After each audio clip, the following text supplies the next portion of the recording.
Alejandro Mayorkas, the head of the Department of Homeland Security, is telling the Cuban refugees who might want to come to America by sea that they shouldn't come, that they won't be allowed into America, and it doesn't matter if they're fleeing persecution in Cuba, they're going to be turned away.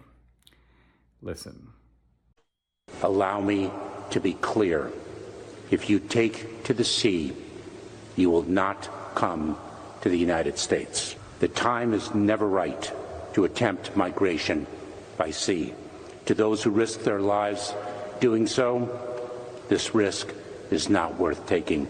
Again, I repeat, do not risk your life attempting to enter the United States illegally.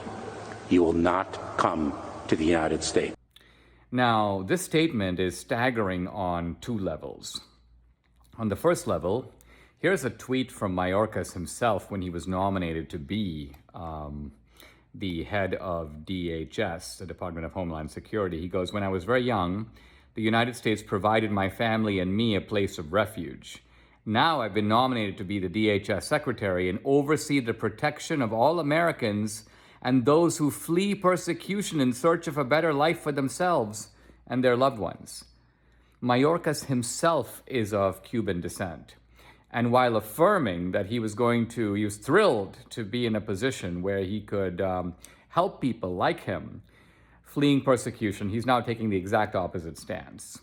But the second level of contradiction, of course, is that here's the Biden administration instructing Mayorkas to close the door, close the ports to the Cubans fleeing persecution, while opening the back door to people coming in from Mexico, from El Salvador, from Honduras.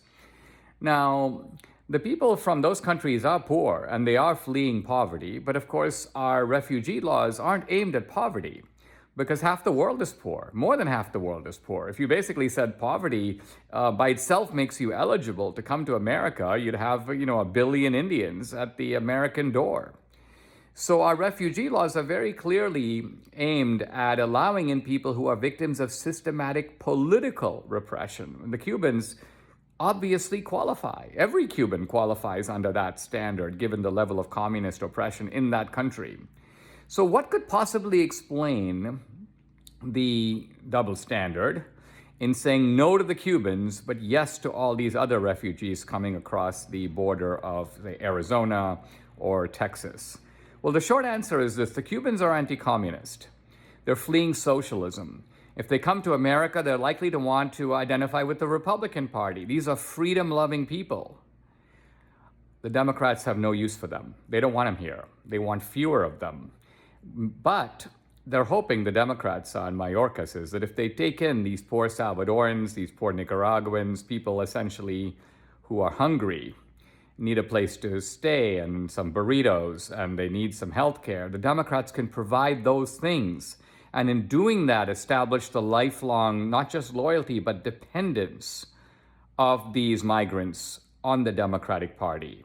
This is why Mayorkas basically wants more Mexicans, more Salvadorans, more South Americans, more future Democrats than he wants Cubans, who are likely to be future Republicans.